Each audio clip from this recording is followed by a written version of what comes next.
Hola y bienvenidos a solopapelyboli.com. Bueno, vamos a hacer el primer directo del canal en el cual vamos a hablar un poquito acerca del modelo ISLM, un vídeo básico con un tema de macroeconomía súper importante que todo el mundo tiene que conocer y que normalmente pues, en la mayoría de asignaturas de macroeconomía se estudia y se pregunta con bastante asiduidad. Bien, sin más dilación, vamos a comenzar. Tenéis el chat, estoy viéndolo aquí en la pantalla del ordenador. Si tenéis cualquier pregunta, intentaré estar más o menos atento.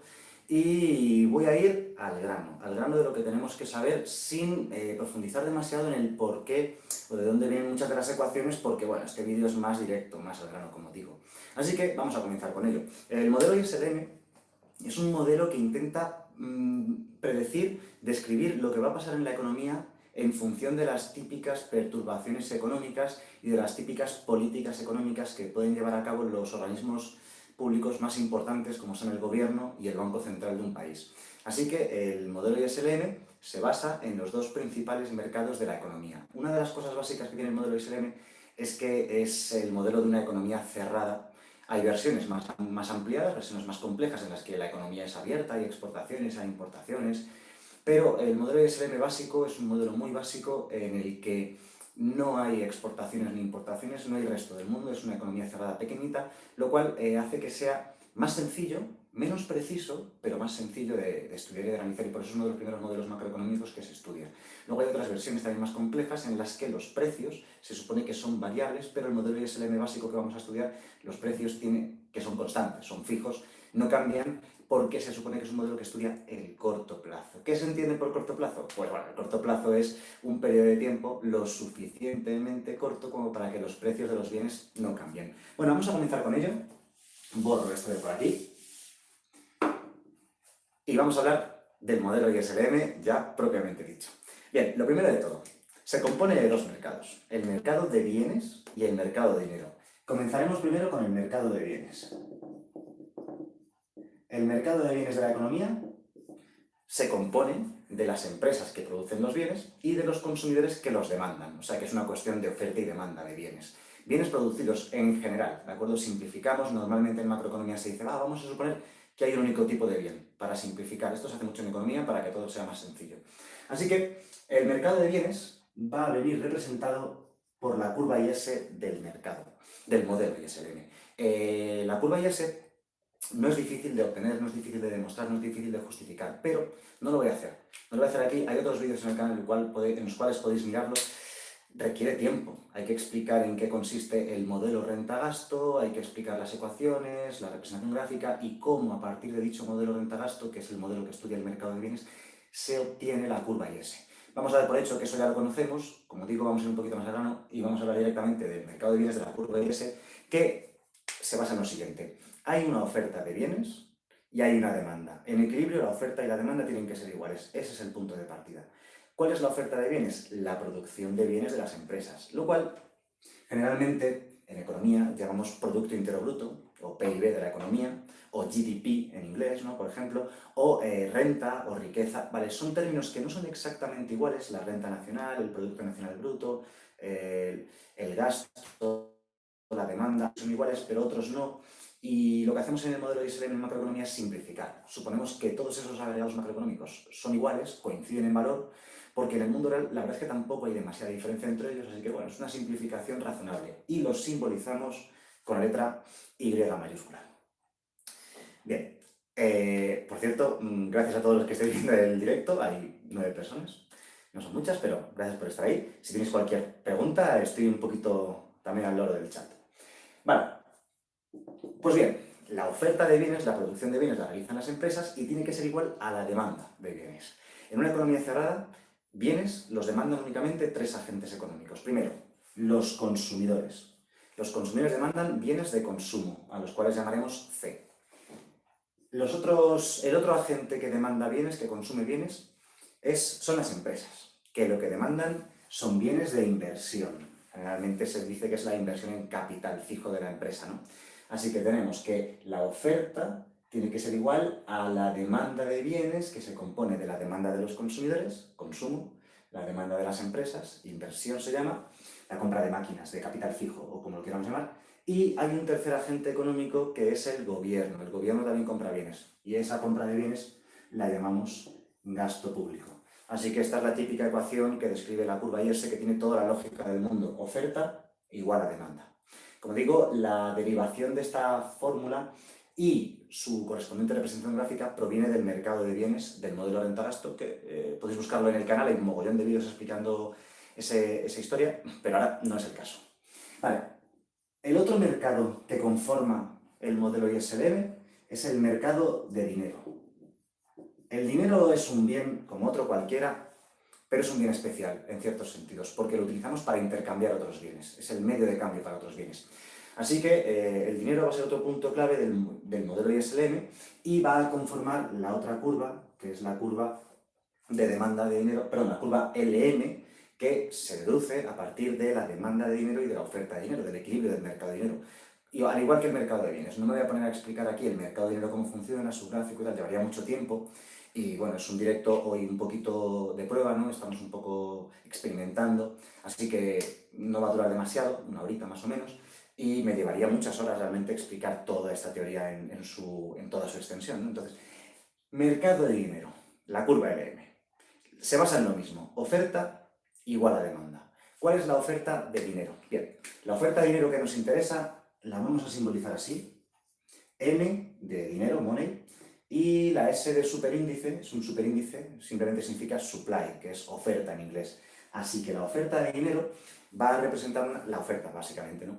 ¿Me interesa a mí como ser humano la cantidad total de dinero que hay o me interesa lo que puedo comprar con él? A mí no me interesa el dinero per se, ¿vale? No tengo el complejo del tío Gilito que le gustaba bañarse en una piscina llena de billetes y monedas, ¿no? O sea, a mí no me da placer el dinero, a mí lo que me da placer es lo que puedo comprar con el dinero, ¿no? Es lo que me da satisfacción como consumidor. Así que lo que hacemos los economistas es decir, vale, lo que nos interesa es el dinero expresado, pero en términos de poder adquisitivo, de lo que puedes comprar con él, términos que se llaman reales, valor real. Esto es la oferta de dinero nominal. Y al dividirla entre el nivel de precios de la economía, te da la oferta de dinero real, te dice cuántas cosas puedes comprar con ese dinero. Pues bien, la oferta de dinero tiene que ser igual a la demanda de dinero. La oferta de dinero expresada en términos reales de dinero tiene que ser igual a la demanda. La demanda de dinero, ¿quién demanda dinero? Demandamos los consumidores. O sea, es decir, yo tengo una riqueza, yo tengo unas casas, tengo unas cuentas en los bancos, tengo unas acciones, tengo etcétera, etcétera, muchas cosas. Pero no toda mi riqueza está en forma de dinero. ¿Por qué una parte de mi riqueza la guardo en billetes y monedas, en dinero, contantisonante, dinero líquido? La guardo para poder comprar cosas. Entonces, los consumidores demandamos dinero porque lo necesitamos para adquirir otros bienes. Bien, esa demanda de dinero, igual que la oferta de dinero me interesa que sea en términos reales, también la demanda de dinero va a ser en términos reales. Y se simboliza con la letra L, para generalizar. Los consumidores demandamos el dinero.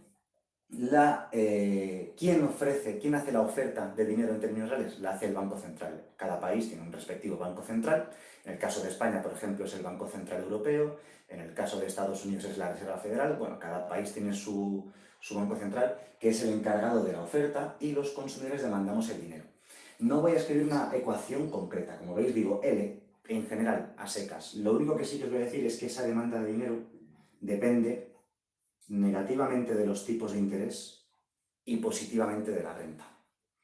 ¿Por qué? Vamos a hablar de esto. ¿Por qué el dinero que yo necesito para comprar cosas va a depender negativamente de los tipos de interés y va a depender positivamente de la renta? Esto es muy simple, muy sencillo. Lo vamos a ver con un ejemplo. Bien, voy a centrarme primero en la renta. ¿Qué es la renta? La renta es la riqueza de un país, el PIB, la producción, básicamente la riqueza. Yo voy a decir siempre la palabra renta, que me gusta más para referirme a este concepto, más genérico. Bien, pues la renta del país, cuanto más grande es la renta, ¿vale? Si la renta aumentase a mayor renta, más ricos somos, más cosas compramos, más dinero necesitamos. O sea que los incrementos de la renta, como es lógico, elevarán la demanda de dinero. Se dice que es por motivo, voy a escribirlo, por motivo transacciones.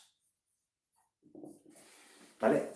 Cuando la demanda de dinero de un consumidor aumenta porque es más rico, porque aumenta la riqueza de ese país, se dice que la demanda de dinero ha aumentado por el motivo transacción, es decir, para comprar y vender cosas, para transaccionar, ¿no? Lo contrario pasaría ante una bajada de la renta, claro, o sea, es decir, si baja la renta, la economía es más pobre, los consumidores compran menos cosas, necesitan menos dinero por motivo transacciones. Así que la demanda de dinero por motivo transacciones se vería reducida. Así que ahora mismo no tengo escrita aquí una función de la demanda de dinero, pero si la escribiese, dependería positivamente de la renta, ¿vale?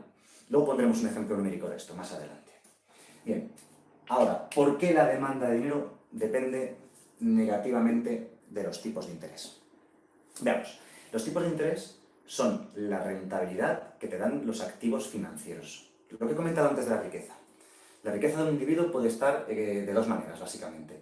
Tu riqueza puede estar en dinero, dinero metálico para comprar y vender cosas, o puede estar en activos financieros, por ejemplo, una casa, unas acciones, unos fondos de inversión, ¿vale? Tienes dos opciones a la hora de guardar tu riqueza, dinero o activos financieros. Pues bien, los activos financieros te dan rentabilidad, te dan intereses, es lo guay de los activos financieros, ¿no? Pero el dinero no. Así que tener dinero es malo. Tener dinero parado es malo, porque ese dinero no está generando una rentabilidad. Sin embargo, los activos financieros sí. Así que, cuando los tipos de interés aumentan, significa que los activos financieros te darían más rentabilidad. Así que no deberías tener ahí miles de euros o cientos de miles de euros tirados debajo de un colchón escondidos o parados en una cuenta que no dé rentabilidad. Cuanto más alto sea el tipo de interés, menos dinero tendremos en nuestro bolsillo, ¿vale? Menos dinero en metálico para comprar tendremos. O deberíamos tener, o querremos tener, porque queremos que nuestro dinero se convierta en otro tipo de riqueza. Queremos que nuestra riqueza esté en forma de activos financieros para tener más rentabilidad. Este motivo, esta reducción de la demanda de dinero, se llama que es por motivo especulación.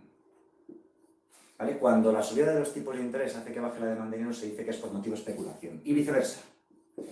Si los tipos de interés bajan, por ejemplo, actualmente en Estados Unidos están bajísimos, en Europa están bajísimos, prácticamente en el 0%, significa que tus inversiones, tus activos financieros no van a dar prácticamente rentabilidad. Puedo meter 1 millón de euros en un fondo de inversión, o en acciones, o en lo que sea, y seguramente me dé una rentabilidad bajísima, muy cercana al 0%. ¿Qué ocurre? Pues no tengo ningún interés en mantener mi riqueza en forma de activos financieros. Así que tendré más dinero en metálico que no da rentabilidad, obviamente. Así que aumenta la demanda de dinero. Esta demanda de dinero es el dinero para comprar y vender cosas. Así que habré aumentado mi demanda de dinero por motivo especulación, para entendernos. Bien, y ese es el motivo por el cual la demanda de dinero de la economía depende negativamente de los tipos de interés, positivamente de la renta. Esto de aquí, como digo, es una función genérica. Voy a poner un ejemplo solamente para ilustrar esto. A lo mejor luego hacemos un ejemplo y digo, la demanda de dinero tiene el aspecto de, yo qué sé, por ejemplo, 5 veces la renta menos 300 por el tipo de interés, por ejemplo, algo así, ¿vale? Un ejemplo numérico que luego veremos con unos datos concretos, pero puedes encontrarte una demanda de dinero que tenga más o menos este aspecto. Lo que pasa es que en la fórmula se pone de forma genérica. Dices, bueno, una función cualquiera que dependerá negativamente, fijaos, negativamente de los tipos de interés y positivamente de la renta. Bien, continúo. Vamos a borrar esto de aquí, ya tenemos un poco el planteamiento de las ecuaciones y el porqué de las cosas. Tenemos una curva IS que nos dice que la renta de la economía, la riqueza de la economía va a ser igual al consumo más la inversión más el gasto público, como hemos dicho, oferta de bienes igual a demanda de bienes. Y tenemos otra curva que es la curva LM que representa el mercado de dinero que viene a decir lo mismo. La oferta de dinero expresada en términos reales tiene que ser igual a la demanda de dinero en términos reales. Este es el punto de partida. Si los dos mercados, tanto el de bienes como el dinero, consigues que estén en equilibrio, y equilibrio simplemente significa que la oferta y la demanda se igualen, o sea, decir, que se cumpla esta ecuación y que se cumpla esta ecuación, diremos que el modelo ISLM también está en equilibrio. Vamos un poco al tema de la representación gráfica. Vamos a hacerlo, ya digo, ahora mismo todo sin ecuaciones, ¿vale? He puesto aquí un pequeño ejemplo a la derecha de ecuaciones y tal, pero mi idea es que de momento vamos a tratar todo esto sin ecuaciones y sin demostrar lo que voy a decir a continuación de los desplazamientos del gráfico y todo eso, que es una parte un poco más densa. Bien, ¿cómo es en general la representación gráfica del modelo ISLM? El modelo ISLM, a ver, tiene muchas versiones, ¿vale? O sea, no hay una única versión del modelo ISLM. El modelo ISLM se ha desarrollado a partir de mediados del siglo XX, ¿vale? Digamos que parte de las teorías keynesianas, Keynes publicó sus teorías más o menos entre los años 30 y 40, no me sé exactamente la fecha, a partir del año 35, creo, 1935, 1940, pero él no planteó el modelo matemático que hacía funcionar sus teorías. El modelo matemático, el modelo ISLM, se crea en base a las teorías keynesianas durante los años 40 y 50, ¿no? Más o menos. Creo que es algo así porque tampoco soy un experto en historia, pero es interesante ver ese tipo de cosas. El caso es que el modelo ISLM básico proviene, digo, de los años 40, 50, 60, pero luego hay muchas otras versiones y ampliaciones, porque el modelo ISLM, lógicamente, fue prácticamente el primer modelo macroeconómico real que hemos conocido en macroeconomía y es, digamos, la base, ¿no? Con las últimas décadas se ha ampliado mucho, se ha dicho, este modelo no funciona. O bueno, no se ha dicho que no funciona, se ha dicho, se ha matizado, se ha ampliado, se ha modificado, se ha adaptado al mundo en el que vivimos, ¿no? Entonces lo que estamos teniendo antes es una versión básica. Bueno, a lo que iba.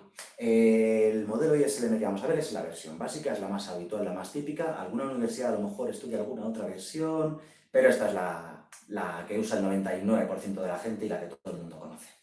La representación gráfica va a tener los tipos de interés que simbolizamos con I latina minúscula en el eje vertical, que también se llama a veces al tipo de interés el precio del dinero, y el nivel de renta en el eje horizontal. Para que lo sepamos, el tipo de interés es una variable que proviene del mercado de dinero. O sea, es decir, el tipo de interés es el resultado del equilibrio del mercado de dinero. Y la renta es el resultado del equilibrio del mercado de bienes, ¿vale? O sea, ¿qué es lo que va en cada uno de los ejes? Bien, a continuación, la curva IS puede ser curva o puede ser recta, ¿de acuerdo? Sin embargo, si cogéis cualquier libro de macroeconomía y lo leéis, la curva IS casi seguro la vais a ver dibujada de esta manera, como una curva decreciente con curvatura, no una recta. Sin embargo, luego te pones a hacer ejercicios prácticos y en los ejercicios prácticos siempre dan datos que salen curvas IS rectas. ¿Por qué? Porque es más sencillo. Más sencilla las operaciones, más sencillo todo. Entonces, generalmente, como son ejemplos teóricos, esto no tiene una aplicación real en el mundo, entonces se suele poner los ejemplos prácticos, se suelen poner rectas para que sea más cómodo de trabajar. No quiere decir que siempre vayan a ser rectas, pero la mayoría de las veces sí. Bien, y la curva LM es una curva creciente, más o menos con ese aspecto, que ya digo puede ser también recta. De hecho, en los ejercicios prácticos suelen ser rectas porque suelen poner ejercicios muy sencillitos. Y el punto de corte, a lo que iba, lo más importante, el punto de corte entre la curva IS y la curva LM es el punto de equilibrio de ambos mercados. Vale, me explico. No he entrado a la explicación de cómo se deducen estas curvas a partir del mercado de bienes, la IS, y a partir del mercado de dinero, la curva LM. No he entrado a explicar la deducción de esas curvas, efectivamente. Pero una cosa sí os voy a decir. Todos los puntos de la curva IS, todos, representan un equilibrio del mercado de bienes. Todos los puntos de la curva LM representan un equilibrio del mercado de dinero. Por tanto, hay un punto, solamente uno, en el cual ambos mercados están en equilibrio, que es este. En este punto está en equilibrio tanto el mercado de dinero como el mercado de bienes. Por eso decimos que es el equilibrio de la economía, el equilibrio del modelo ISLM. Bien, ese punto, yo siempre lo que hago es llamarlo al punto inicial del ejercicio, siempre lo llamo punto cero. Ese punto vamos a llamarlo el punto cero inicial de equilibrio de la economía y ese punto nos da un tipo de interés I sub cero inicial de equilibrio y un nivel de renta I sub cero inicial de equilibrio, el punto de partida. Vale, a partir de ahí pueden ocurrir cosas, perturbaciones. Perturbaciones se suele decir la palabra perturbación cuando ocurre algo fortuitamente. Y se suele decir la palabra política cuando es un organismo público el que ha tomado la decisión de hacer algo, ¿de acuerdo? Ahora hablaremos un poquito de eso, pero antes de ello vamos a hablar de los desplazamientos de las curvas. ¿Cuándo y por qué se van a desplazar las curvas gráficamente? Todo esto proviene de las ecuaciones, ¿de acuerdo? O sea, es decir, estoy haciendo estos ejemplos sin números, sin ecuaciones, de forma teórica. Es decir, esto se desplaza así y así, me vais a creer, no tenéis más remedio. Pero todo esto se justifica con números y con ecuaciones si quieres, ¿vale? O sea, es decir, coges las ecuaciones, sustituyes y ves que lo que estoy diciendo ahora, este resumen que vamos a hacer, es totalmente cierto, se puede comprobar. Pero hay que ser práctico. Y hay que ser práctico y hay que saberse los desplazamientos, sin demostrarlos. Que luego los demostraremos, perfecto, vale, pero hay que sabérselos. Entonces, bien, la curva IS se va a desplazar hacia la derecha, visualmente hacia la derecha, en los siguientes casos. Cuando aumente el consumo autónomo, C sub 0. ¿Qué es el consumo autónomo? El consumo autónomo es el componente constante o componente fijo del consumo. Luego hablaremos de esto cuando veamos un ejercicio práctico. Cuando aumente la inversión autónoma, lo mismo. La inversión autónoma es el componente fijo o constante de la inversión. Luego, cuando hagamos el ejemplo numérico, lo veremos más claramente. Cuando aumente el gasto público, o sea, si el gobierno incrementa el gasto público, entonces La curva Y se dice que se expande, es decir, se desplazará hacia la derecha. Y cuando se reduzcan los impuestos. Las reducciones de impuestos, como veremos, aparecen restando dentro del consumo. Por eso, cuanto más bajos sean los impuestos, más consume la gente, más nivel de renta hay en la economía y por eso la curva Y se desplaza hacia la derecha. Luego lo demostraremos, como digo, más precisamente. Bien, esas son las cosas que desplazan la curva Y hacia la derecha. Como es obvio, la curva IS se desplazará hacia la izquierda en los casos opuestos, o sea, se desplazará hacia la izquierda si baja el consumo autónomo, si baja la inversión autónoma, si baja el gasto público o si suben los impuestos. Por otro lado, la curva LM se va a desplazar hacia la derecha en este modelo ISLM que estamos estudiando en un único caso, que es cuando aumente la oferta monetaria. Si se produce una política monetaria expansiva por parte del Banco Central, ahora hablaremos de eso, los aumentos de oferta monetaria desplazan la curva LM hacia la derecha. Obviamente, si se reduce la oferta monetaria, entonces la LM va hacia la izquierda, ¿vale? Como digo, hacia la derecha o hacia la izquierda. Yo nunca digo arriba o abajo. La flechita hacia arriba significa que la LM se expande o aumenta, y los aumentos siempre derecha y las reducciones izquierda, porque veis el error, ¿no? Aquí el error es que alguien vea la flecha hacia arriba y diga, pues muevo la LM hacia arriba. No, eso es una contracción, ¿de acuerdo? Es una contracción de la curva LM. Una expansión, un incremento es un desplazamiento hacia la derecha. Es el primer error que tenemos que evitar porque podría ocurrir perfectamente que alguien metiese la pata con esto. Bien, hay dos agentes económicos en este modelo ISLM que son, ya lo dije antes, el gobierno y el Banco Central. Pues bien, un cambio en el consumo autónomo es lo que se llama una perturbación. Si de repente los consumidores han alterado su consumo autónomo, su consumo fijo, lo han subido, lo han bajado, no es algo que esté orquestado por un organismo público, sino que sencillamente ha ocurrido fortuitamente. Lo mismo pasa con la inversión autónoma, que es el dinero que invierten las empresas en capital fijo. No es una decisión que tomen las empresas en conjunto, sino que habrá habido algo detrás de esa decisión que les ha llevado a las empresas a aumentar su inversión, pero no es una decisión de un organismo público, ¿no? Sin embargo, gasto público e impuestos sí que son decisiones del gobierno, ¿vale? Así que el gobierno controla esto y como son decisiones se llaman política, ¿vale? Esto de aquí son perturbaciones fortuitas, variaciones del consumo autónomo, variaciones de la inversión autónoma, son perturbaciones, shocks, pero cuando es un agente económico el que decide algo, en este caso el gobierno, se llaman políticas, ¿vale? Bueno, pues el gobierno controla dos variables, gasto público e impuestos. Y a esto se le llama política fiscal. La política fiscal la controla el gobierno y el gobierno es el que decide cómo modifica el gasto público y los impuestos para conseguir sus objetivos. Concretamente, si desplaza la curva IS hacia la derecha, es decir, ahora lo veremos, pero si va la curva IS hacia la derecha aumentando la renta de la economía, se llama política fiscal expansiva. O sea, los incrementos de gasto público o las reducciones de impuestos se llaman políticas fiscales expansivas porque desplazan la curva IS hacia la derecha y harán que suba el nivel de renta de la economía, harán que suba el nivel de riqueza de la economía.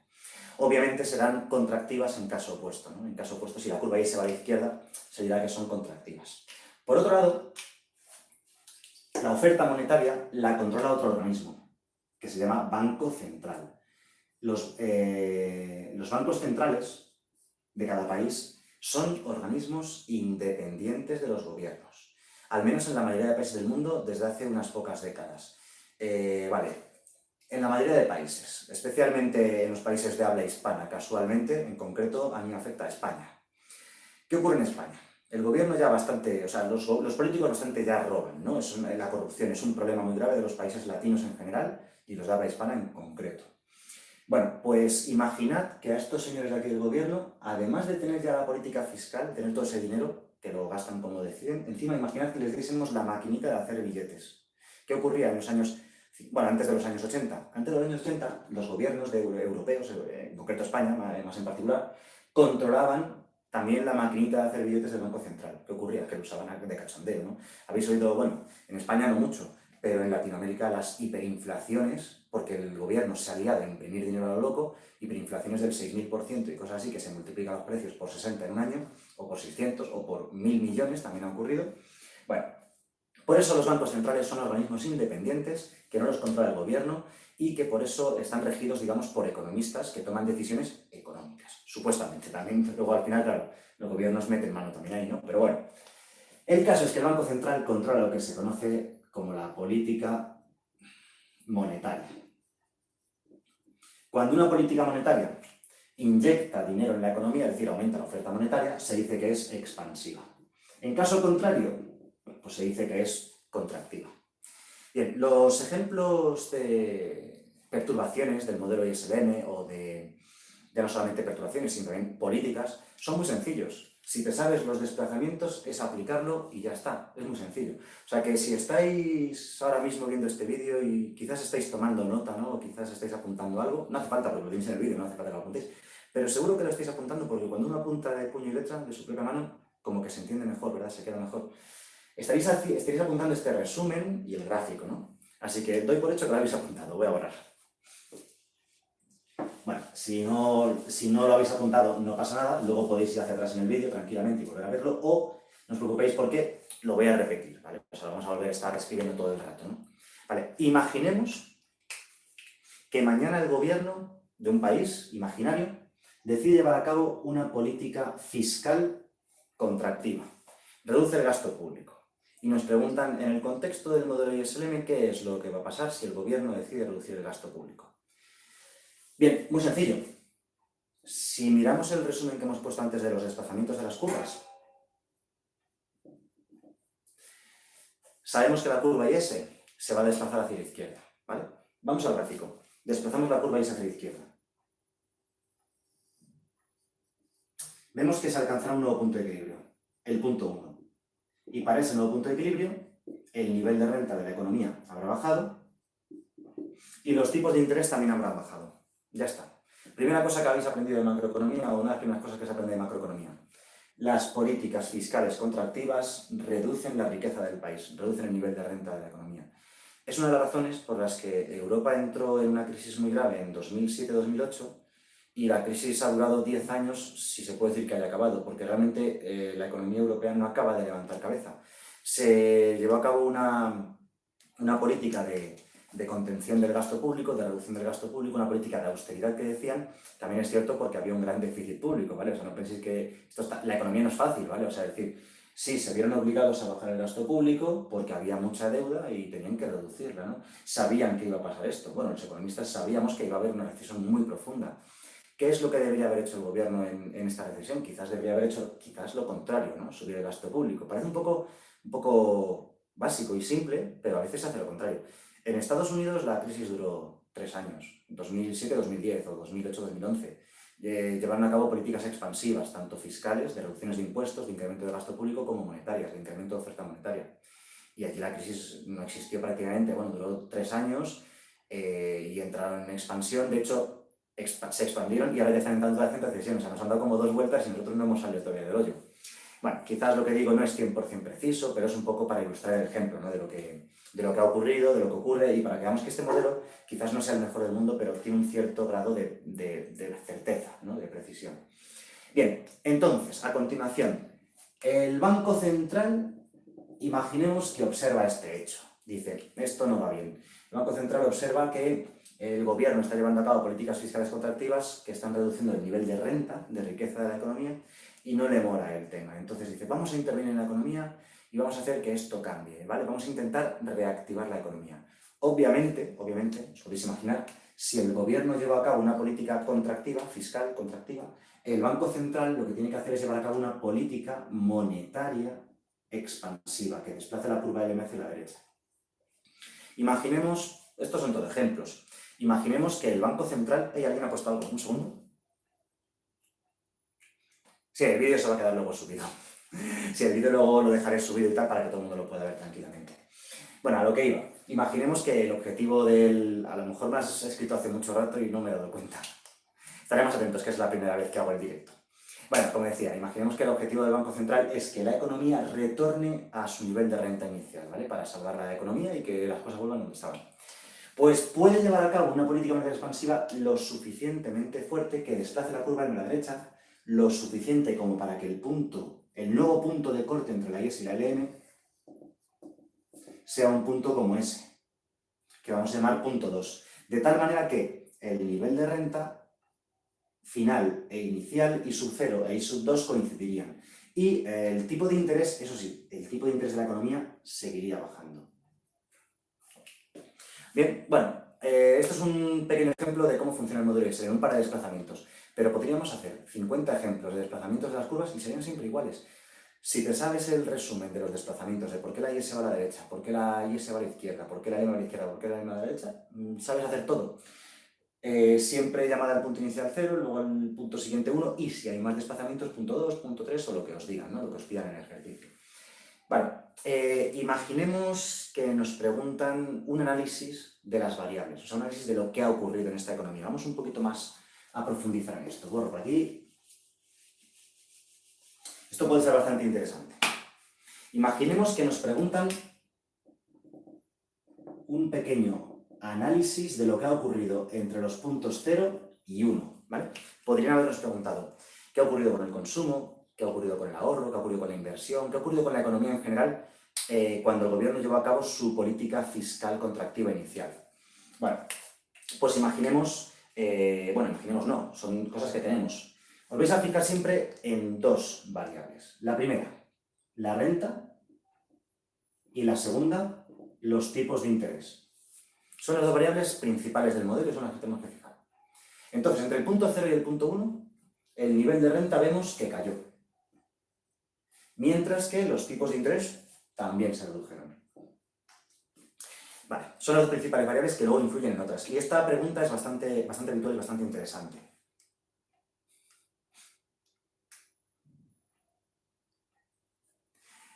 Por cierto, están preguntando por el chat que si tenemos vídeos de oferta del modelo de oferta y demanda regadas en el canal. Sí, hay un montón de vídeos de todo tipo. Y si tienes mañana el examen, te recomiendo que vayas al grano, o sea, que no te pongas a ver las demostraciones, la teoría, ve directamente a los ejemplos prácticos del modelo de oferta y demanda regadas y apréndetelos y míratelos bien, porque la tarde antes ya poco tiempo tenemos, ¿no? Vale, sigo leyendo el chat y sigo con esto. Bien, como decía, una vez que hemos analizado el nivel de renta y el nivel de tipo de interés, hay que saber que la renta, a su vez, de la economía, influye sobre tres variables, que son el consumo, el ahorro y la inversión. Siempre que cae la renta, la economía es más pobre, los consumidores son más pobres, bajará el consumo, lo mismo pasará con el ahorro y lo mismo pasará con la inversión. Los consumidores son más pobres, así que tienen menos capacidad de compra y también tienen menos capacidad de ahorro, por eso baja el consumo y también baja el ahorro.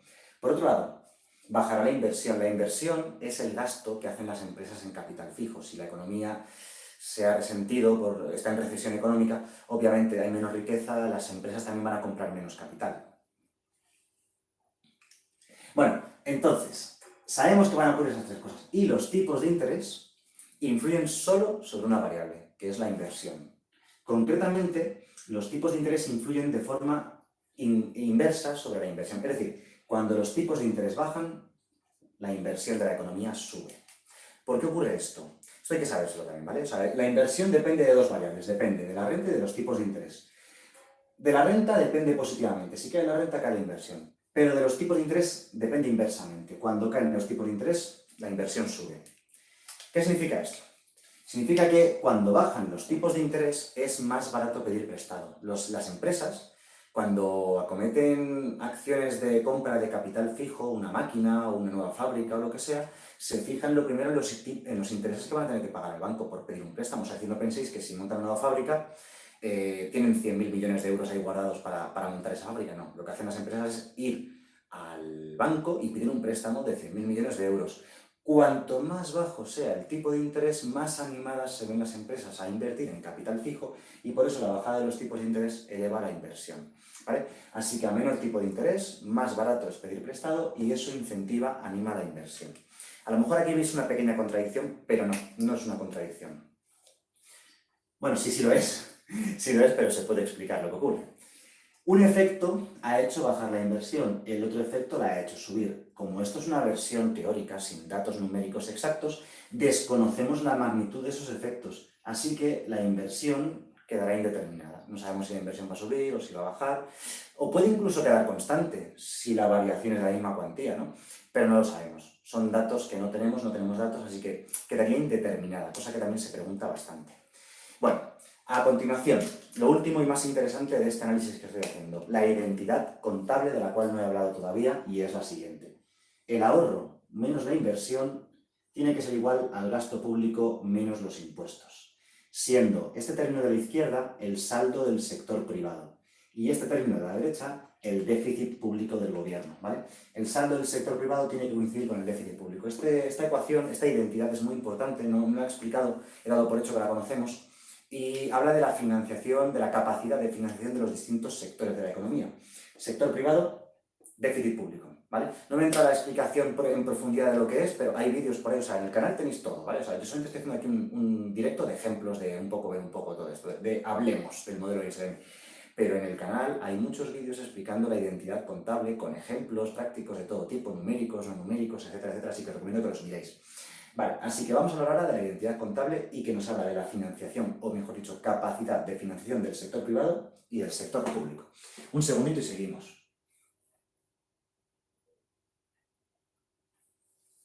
Sí, intento leer los comentarios, pero si leo mucho los comentarios se me va la pizarra. Bien, entonces, lo que os iba a decir, alguien ha preguntado el tema de, oye, ¿los tipos de interés no están relacionados con los bonos? Sí, efectivamente. Lo que pasa es que tiene trampa la cosa. Te hablan de los bonos y te hablan del dinero. O sea, los mercados financieros son dos, bonos y dinero. Y yo no he mencionado los bonos. No he mencionado los bonos porque el mercado que aparece representado en el gráfico es el de dinero y el de bonos no aparece. O sea, el de bonos puedes mencionarlo, pero el que aparece en el gráfico, la ecuación de la curva LM, todos los cálculos, todas las deducciones y todo es respecto del dinero. La razón es muy sencilla.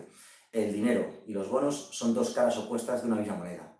Entonces, cuando, por ejemplo, ocurre una cosa con el dinero, ocurre lo contrario con los bonos. Entonces, realmente, a efectos prácticos, aunque sí que están ahí, no se estudian. Se dice, ¿que ha subido el precio del dinero? Pues habrá bajado el precio de los bonos. Ya está. Hay vídeos en el canal hablando del proceso de ajuste del mercado de dinero, del equilibrio del mercado de dinero, en los cuales explico la relación entre dinero y bonos un poquito más en profundidad. Ahora no me quiero meter con eso porque estoy haciendo un poco este ejemplo con el que estamos, pero que sepáis que los bonos, no se habla de ellos, no aparecen en el gráfico, no aparecen en las ecuaciones, pero es cierto, están por ahí. Si algo ocurre con el dinero, ocurre lo contrario con los bonos. No hablo más de ello y ya buscadlo por ahí, porque en este vídeo directo que estamos haciendo aquí, un poquito así a bote pronto, quería centrarme en estas cosas, ¿no? Me gustaría poder responder todo absolutamente, pero es imposible. A lo mejor si esto funciona, ahora mismo ya somos 20 espectadores, no está mal, ha ido subiendo. Si veo que mola y que funciona y que la gente pregunta y tal, a lo mejor voy haciendo más directos y voy más al chat, ¿no? Pero hoy de momento intento leer algunas cositas, pero lo que pueda. Bueno, vuelvo a repetir donde estábamos. Cuando los tipos de interés bajan, es más barato pedir un préstamo, ¿vale? Porque los tipos de interés son los intereses que pagas por un préstamo. Las empresas, cuando realizan inversión en capital fijo, porque la palabra inversión en economía significa comprar capital fijo, eso es lo que significa la palabra inversión en economía. No significa, voy a meter mi dinero en acciones, no. En ciencia económica la palabra inversión significa comprar máquinas, capital fijo, por ejemplo, para entendernos. Bien, pues cuanto más bajo sea el tipo de interés, más barato es pedir prestado, así que las empresas se animan más a comprar máquinas porque pueden tener un buen préstamo para comprar una buena fábrica, una nueva máquina o lo que sea, ¿no? Y hace que las bajadas de tipos de interés sea más barato pedir prestado y elevan la inversión. Voy a la identidad contable que me vuelvo loco con esto. Bien, en el ejemplo que hemos puesto, el paso del punto 0 al punto 1, lo voy a poner por aquí porque lo había borrado, el paso del punto 0 al punto 1 ha ocurrido porque el gobierno llevó a cabo una política fiscal contractiva que ha desplazado la curva IS hacia la izquierda. Para los que habéis llegado ahora, que lo sepáis, ¿vale? Si no, luego el vídeo va a quedar colgado, lo podéis ver después tranquilamente, ¿vale? Con más calma, pero que sepáis que eso es lo que ha ocurrido, lo que ha provocado el desplazamiento del punto 0 al punto 1 de la curva IS. Entonces, miramos la identidad contable. El gasto público ha bajado, pero los impuestos han quedado constantes. Nadie ha modificado los impuestos. Los impuestos son lo que se llama una variable exógena, fija, constante, no cambia salvo que el gobierno decida cambiarla. Y en el ejemplo que estamos haciendo, el gobierno no ha tocado los impuestos, lo que ha tocado es el gasto público. Así que, como ha bajado este valor de aquí y este ha quedado constante, la diferencia entre ambos se habrá reducido. Una pequeña cuestión. Este término se llama déficit público. El gobierno gasta menos, pero recauda lo mismo, ingresa lo mismo que antes con impuestos. Gasta menos, ingresa lo mismo, por tanto se reduce el déficit público. Esto es una igualdad. Si la parte derecha del igual ha bajado, obviamente la parte izquierda del igual tiene que haber bajado también, ¿vale? Es una igualdad, tiene que cumplirse, ¿no? Concretamente lo que ha ocurrido es que el ahorro de la economía ha caído. La inversión, no lo sabemos. La inversión ha quedado indeterminada porque la inversión cayó debido a la caída de la renta y subió debido a la bajada de los tipos de interés. Un efecto, digamos, que es contrapuesto al otro y como no tenemos datos exactos no sabemos si la inversión sube o baja, sino que va a quedar, digamos, indeterminada. Pero la cuestión es que la bajada del ahorro es lo suficientemente fuerte como para que la diferencia entre ambas cosas baje. Bueno, podríamos hacer este análisis parecido ahora entre el punto 1 y el punto 2 o entre el punto 0 y el punto 2, pero por no extenderme demasiado con esto, quiero pasar también a un ejemplo numérico, ¿vale? Porque hemos hecho un par de desplazamientos del modelo ISLM, hemos puesto el resumen de cómo se desplazan las curvas, hemos explicado dónde viene un poco la idea del modelo ISLM y en este directo que estamos haciendo un poco de prueba, que es el primer directo que hago, quería ir un poco a lo general, a que todo el mundo sepa un poco manejarse con esto, no quiero profundizar más con ello ni perder más tiempo con ello. Y vamos a pasar ahora a un ejemplo numérico, un ejemplo práctico, para que veamos cómo se hace. Es un poco más pesado, pero va a merecer la pena.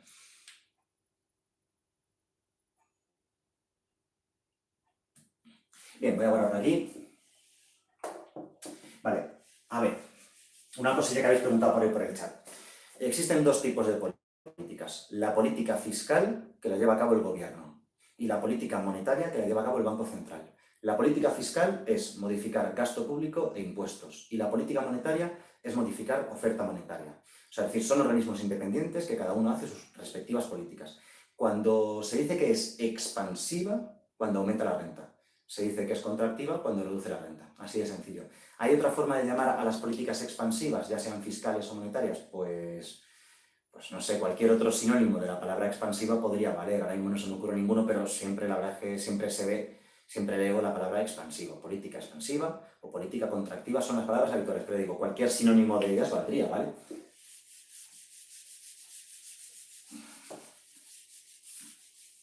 Bien, voy a necesitar todo el hueco porque esto se va a extender. Bien, os podéis encontrar un ejercicio numérico del modelo ISLM perfectamente y quiero un poco que sepáis cómo se hace. Voy a copiar los datos que tengo aquí de un ejemplo cualquiera que he elegido por ahí al azar de internet, que nos dice que el consumo de los consumidores es igual a 150 más 0,85 por la renta menos los impuestos. Luego nos dice que la inversión de la economía es igual a 180 menos 950 por el tipo de interés. Luego nos dicen que el gasto público es 600 y que los impuestos son 400. Como veis, son datos fijos, siempre son variables exógenas. Bueno, no siempre, pero la mayoría de las veces. Vale, esta es la información respecto al mercado de bienes y luego nos dan una información respecto al mercado de dinero. Dicen que supongamos que la oferta de dinero es 1000, que el nivel de precios de la economía es 1, ¿vale? El nivel de precios medido por un índice de precios cualquiera, y nos dicen además que la demanda de dinero que simbolizamos con la letra L, es 0,3 por la renta menos 900 por el tipo de interés. Vale, esta es la información que nos da el ejercicio y nos pide simplemente calcular el equilibrio de este modelo ISLM. Os podéis encontrar perfectamente con un ejercicio de este estilo en un examen acerca del modelo ISLM. Bien, a ver si hay alguna cosa más que tenga que comentaros.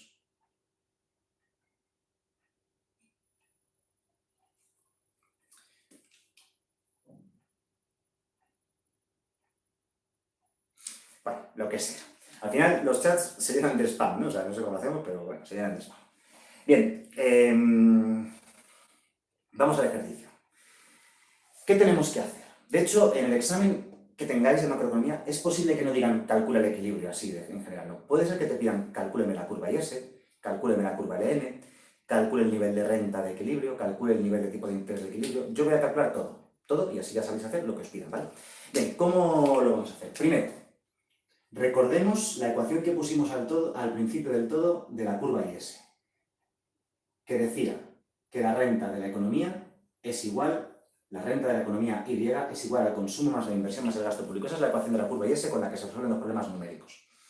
A partir de esa ecuación se obtiene la curva Y, como digo. Vale. ¿Cómo lo hacemos? Simplemente sustituyendo la información que nos han dado. Bien, nos dicen, la renta va a quedar igual al consumo, que es 150 más 0,85 por la renta menos los impuestos. Ojo, que los impuestos dicen por aquí que tienen un valor de 400. Luego, esto es el consumo, ¿no? Ahora, más la inversión. La inversión es 180 menos 950 por el tipo de interés. Y luego más el gasto público, que es 600. Bien, ¿qué tenemos ahí? Tenemos una ecuación muy larga, con un montón de numeritos, un montón de cosas, y que tenemos que intentar operar, despejar, juntar términos o lo que sea. Recomendación. Os recomiendo que paséis el término Y, es decir, la renta, hacia la izquierda del igual y todo lo demás hacia la derecha.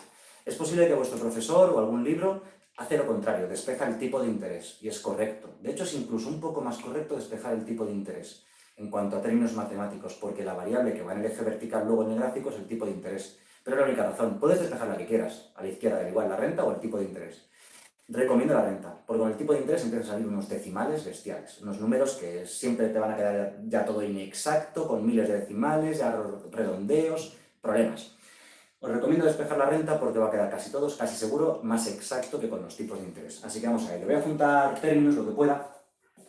Voy a juntar términos, 150 más 180 más 600. Bueno, 150 más 180 es 330, más 600 es 930. Así que nos queda que la renta es 930. Opero el paréntesis. 0,85 por la renta y luego 0,85 por menos 400. 0,85 por menos 400, creo que es 340.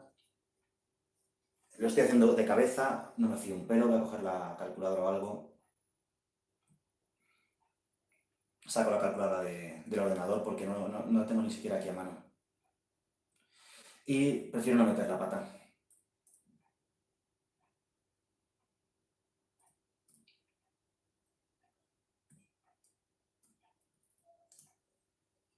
Sí, era 340, podría haberme ahorrado este tiempo. Bien, y luego ahí queda el menos 950 por el tipo de interés. Vale, continúo. Vamos a pasar, aquí me he comido una cosita, ¿no? Este 0,85 por la renta, al operar el paréntesis. Este 0,85 por la renta que está aquí sumando, lo voy a pasar a la izquierda restando. Y entonces tienes una renta menos 0,85 por la renta y te queda 0,15 por la renta. Y a la derecha del igual, 930 menos 340, que es 590, y luego menos 950 por el tipo de interés. Vale, para terminar esto, lo que hacemos es pasar este 0,15 que está aquí multiplicando a la derecha, dividiendo a todo lo demás, y a ver si con un poquito de suerte con la calculadora lo tenemos todo. Y nos va a quedar lo siguiente, que la renta es igual a 590 entre 0,15. Justo casualmente, tendría que haber tenido esto pensado de antes. 590 entre 0,15. Perdón por el fallo, pero no había caído en que iba a tener que hacer estos cálculos y no los he traído preparados. Vale, sale 3.933,33.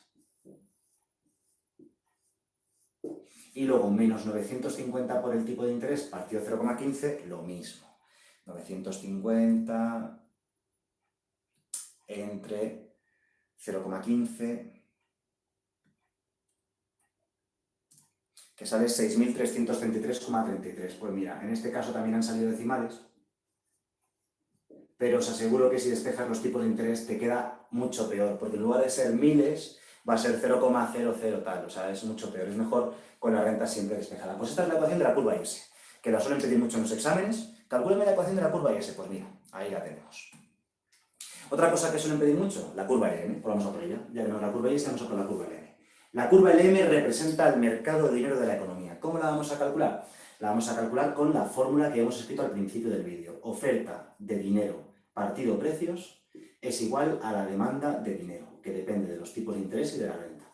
Vuelvo a repetir algo que he dicho ya varias veces, el vídeo luego va a quedar subido, podéis verlo tranquilamente después, así que podréis repasarlo tranquilamente y todo, ¿vale? Y ya digo que es una prueba, es el primer directo que hago y no estaba muy seguro de cómo iba a ir, no sabía muy bien cuánta gente iba a ver y no sabía cuántas preguntas iba a haber, entonces no tenía yo muy en cuenta el tema del chat.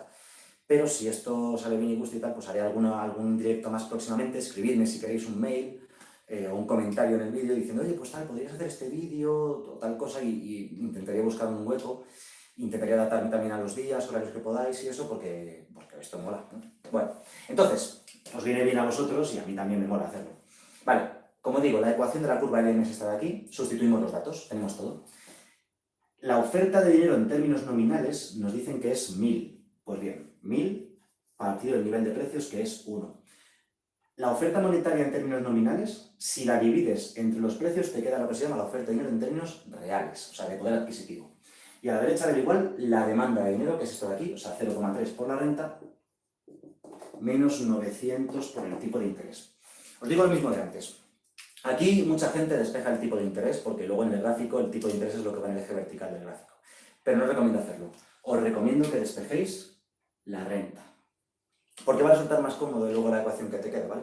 Bien, si lo hacemos, nos va a quedar lo siguiente. Por ejemplo, yo pasaría este menos 900 tipo de interés que está aquí restando a la izquierda sumando, total que me queda 1000 más 900 por el tipo de interés y ahora a la derecha del igual nos queda 0,3 por la renta. Vale, pues pasamos el 0,3 que está multiplicando a la izquierda dividiendo y nos queda que la renta va a ser igual a 1000 entre 0,3. Voy a coger calculadora porque no quiero que la intuición me lleve a error. 1000 entre 0,3.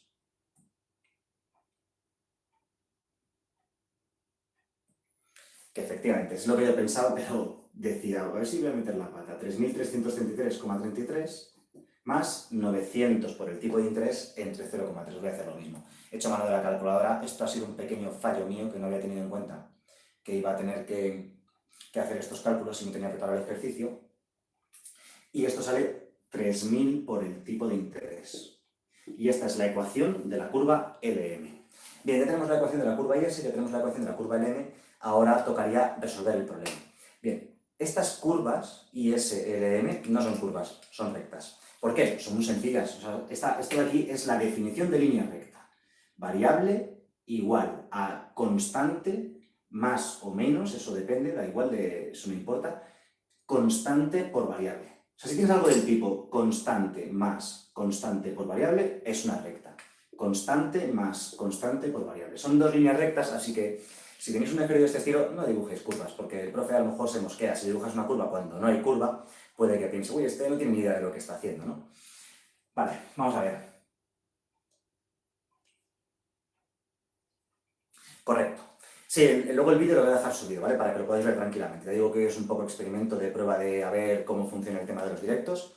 Hay más gente de la que pensaba. Yo pensaba que iba a haber 2 personas, pero bueno, hay 20, 22 personas todo el rato, así que está guay. Y hay muchos comentarios en el chat que ya digo, no puedo leer, pero ya pensaré cómo hacer esto de tal manera que pueda leer el chat más tranquilamente. Es que he cogido también el ordenador que tiene una pantalla muy pequeña. Para la próxima ocasión cogeré la pantalla grande directamente y así podré leerlo con más... O incluso sí, una pantalla bien grande que tengo, a lo mejor la puedo usar. Bueno, tenemos las ecuaciones. Vamos al equilibrio y así ya vamos llegando a la recta final del vídeo, que quería que durase más o menos una hora de experimento y si funciona y tal y va bien y os gusta, pues haremos más. Vale, a ver. Voy a borrar todo porque voy a necesitar el grupo. Todo excepto las 2 ecuaciones que acabo de calcular, que son la clave del ejercicio, ¿no?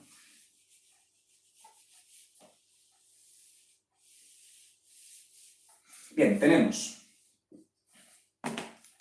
una ecuación de la curva LM y una ecuación de la curva IS que hemos deducido en los últimos minutos de vídeo. ¿Cómo calculamos el equilibrio? Pues bien, el equilibrio es la solución de un sistema de 2 ecuaciones con 2 incógnitas. Aquí tienes una ecuación, aquí tienes otra ecuación, y las incógnitas son la renta y los tipos de interés. Si resuelves el sistema de ecuaciones, habrás resuelto el problema. Bien, entonces imaginad que es un sistema de 2 ecuaciones con 2 incógnitas. Todo el mundo conoce varios métodos para resolver sistemas de ecuaciones, ¿verdad? Ya sabéis que en economía hay que tener un nivel de matemáticas. No hace falta que el nivel de matemáticas sea muy alto, pero al menos las nociones básicas hay que manejarlas, ¿no? Hay que manejarlas bien.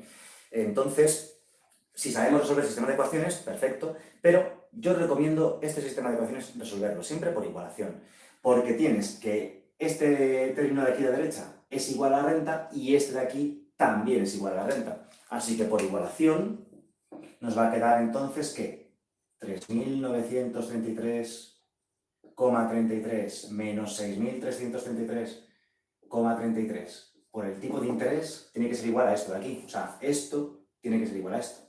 Igual a 3.333,33 más 3.000 por el tipo de interés.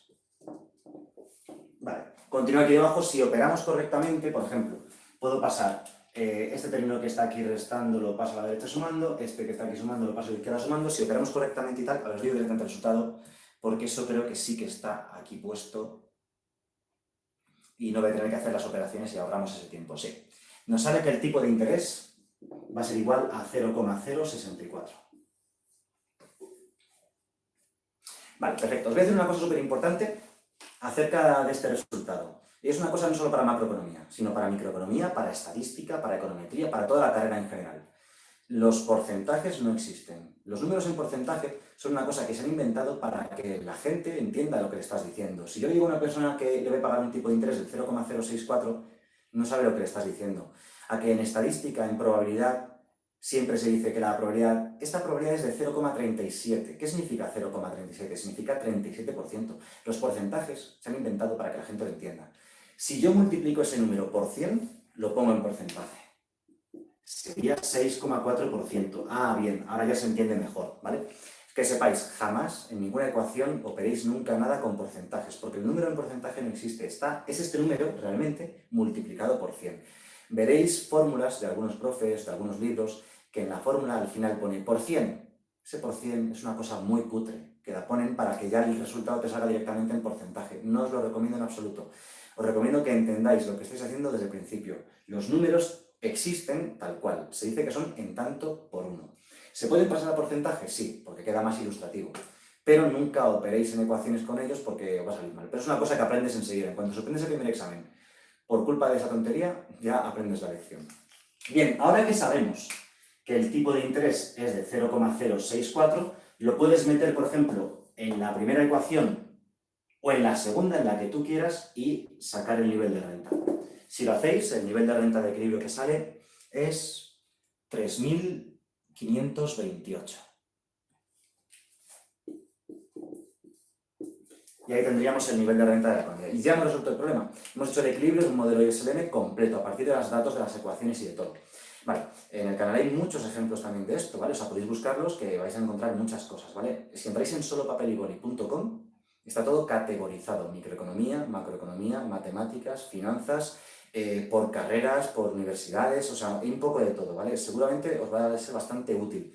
A lo mejor alguien que esté viendo el vídeo me conoce incluso y en mi clase también lo digo y tal, echad ahí mano porque hay muchísimos materiales bastante útiles. Una última cosa que quiero hacer, lo voy a hacer aquí en pequeño por no borrar nada, es que esto tiene que ir acompañado obligatoriamente de un gráfico. O sea, no hagáis un examen de microeconomía o de macroeconomía sin su respectivo gráfico porque es un cero. O sea, economía sin matemáticas, sin gráfico o sin teoría, o sea, explicad la teoría siempre en un examen, es un cero. O sea, sé que los profesores a veces no lo dejan muy claro, los profesores, pero ellos lo que quieren ver es una pequeña explicación teórica, ¿vale? Empecé diciendo, el modelo ISLM es un modelo conformado por el mercado de bienes, bla, bla, bla, bla. Un poquito la teoría de lo que es el concepto en sí. 2, 3, 4 líneas. No os enrolléis mucho con la teoría, salvo que te pregunten teoría específicamente, pero no suelen preguntar. Segunda cosa, parte matemática. Hay que demostrar, hay que justificar analíticamente, la palabra analíticamente quiere decir eso, o algebraicamente quiere decir eso, ecuaciones matemáticas. Y luego siempre un gráfico. ¿Por qué? Porque un gráfico es una imagen muy ilustrativa que contiene todos los detalles de este proceso, de todo este cálculo que hemos hecho, ¿vale? Bien, cuando dibujas el modelo ISLM tienes la renta en el eje horizontal, los tipos de interés en el eje vertical, así es como tenemos que representarlo. Normalmente, cuando he dicho al principio, cuando miras un gráfico del modelo ISLM en un libro, te aparecen curvitas, ¿vale? Te aparece que la curva S y S y la curva LM tienen curvatura, en plan teórico. Pero luego te pones a hacer ejercicios y los ejercicios numéricos suelen ser siempre líneas rectas, así que al lado con eso no dibujéis curvas, porque esto no son curvas. Como he dicho antes, constante más constante por variable. Eso es una línea recta. En este ejercicio, de forma aproximada, la curva LM será una línea recta con ese aspecto y la curva IS será una línea recta con ese aspecto. No hace falta que os pongáis a calcular puntos de corte con los ejes, que podéis hacerlo si queréis. pero no merece la pena perder el tiempo con esas cosas. Es un gráfico aproximado, no os va a quedar perfecto, está hecho a mano, ¿vale? No va a estar a una escala perfecta, obviamente, es una aproximación que uno hace para que el profe la vea. Y el punto de corte entre la curva Y y la curva LM es el punto de equilibrio que habitualmente se suele llamar el punto cero inicial de equilibrio de la economía, que nos habla de un nivel de renta de 3.528 y un tipo de interés que nos salió que era de 0,064 o, si lo preferís, 6,4%. Vale, bueno, hemos hecho un ejercicio bastante completo numérico del modelo ISLM. Veo un poquito los comentarios a ver si hay alguna cosa que merezca la pena. Hay casos extremos, versiones del modelo, en los cuales la curva IS puede ser vertical u horizontal y lo mismo la curva LM. En un principio, lo que es el funcionamiento de desplazamientos o de numéricamente y tal, no hay ninguna diferencia. Que la curva IS sea totalmente vertical o que la curva LM sea totalmente vertical, tiene simplemente interpretaciones teóricas. Es decir, por ejemplo, si la curva IS es totalmente vertical, quiere decir que independientemente del valor de los tipos de interés, la renta siempre es la misma. Pero digo, es solamente interpretación teórica de los ejes, nada más que sea vertical o horizontal alguna de las dos curvas. Pero eso, son otras versiones del modelo ISLM y estamos viendo un ejercicio estándar de lo normal del modelo ISLM, que es lo que me interesa hoy, que todo el mundo sepa en qué consiste y cómo funciona y eso, ¿no? A ver qué más cosillas veo por el chat. Y hay cosas por ahí que, es que claro, hay cosas que me podéis preguntar ahora, pero es que requerirían tiempo. Voy a intentar, si alguien me escribe un mail o los comentarios del vídeo, luego va a quedar subido, intento ver algún tema que podamos hacer un vídeo así más genérico o un vídeo más específico para cada uno, que os pueda venir bien a todos, ¿vale? Pero bueno, esa pregunta, la del almacén óptimo, tendría que ver el contexto, la asignatura, o sea que si me escribes un mail en solopapelyboli.com entras y está mi correo electrónico, puedes mirarlo y mandarme un mail, o dejas un comentario ahí, ya nos ponemos en contacto y veo si merece la pena hacer un vídeo sobre ello. Y podría hacer un directo de oferta y demanda regadas. Podría hacerlo, a ver, podría hacerlo mañana. No lo sé. Voy a intentar estar atentos al canal. Mañana a lo mejor no, el sábado, ya veremos. Uno de estos días intento hacer un directo sobre el modelo de oferta y demanda regadas. Es un modelo ya bastante más complicado, bastante más denso, pero al menos puedo hacer como aquí, unas directrices de cómo funcionan los desplazamientos, los casos básicos, los casos un poquito más especiales, pero que más o menos todo el mundo se pueda manejar con ello. Es que les sale mañana. Vale, entonces, te digo lo siguiente. En el canal hay unos 20 o 25 vídeos del modelo de oferta y demanda agregadas, con ejemplos prácticos, numéricos, desplazamientos de todo tipo.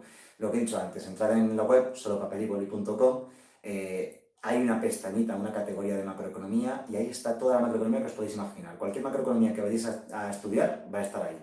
Del modelo ISLM, del modelo de oferta y demanda agregadas, del modelo de Solow, del modelo de Mandel-Fleming, bueno, hay de todo. Y ya digo, dudas, estoy abierto a responder dudas siempre. Si veis que no respondo es porque a veces me llegan demasiadas dudas y no doy abasto, intentad insistir y intento hacer lo que pueda, ¿no? Bueno, yo creo que es más o menos el planning que tenía para hoy, un poco echar una mano con esto, que todo el mundo viese un poco las nociones básicas del modelo ISLM. Me lo he pasado muy bien, espero que os haya servido de algo, espero que hayáis aprendido algo con esto, que haya servido de algo. Espero vuestros comentarios. Y en los próximos días intentaré hacer algún directo más de alguna cosa que necesitéis, ya digo. Estamos en contacto un poco. Al fin y al cabo, esto a mí me mola, os ayuda, pues perfecto. Y dejádmelo en los comentarios, o me escribís un mail, o tenéis miles de vídeos de macroeconomía, de microeconomía en mi canal. Podéis, un poco, tenéis todas las herramientas del mundo para probar la asignatura en internet. Está todo en internet, ¿vale? Es cierto que no hay muchos canales de YouTube así, que expliquen las cosas tan al grano, tan directas, esto se hace así, así, así. Pero es cierto que hay mucho material por ahí por internet y muchas cosas que podéis buscar y os recomiendo echarles un ojillo. Intentaré leerme a todos los comentarios y responder a todo el mundo lo que me haya preguntado o las cuestiones que tenga. Intentaré un poco adaptar lo siguiente los próximos días a lo que necesitéis. Así que hasta aquí el vídeo de hoy y ya lo voy a dar por concluido. Así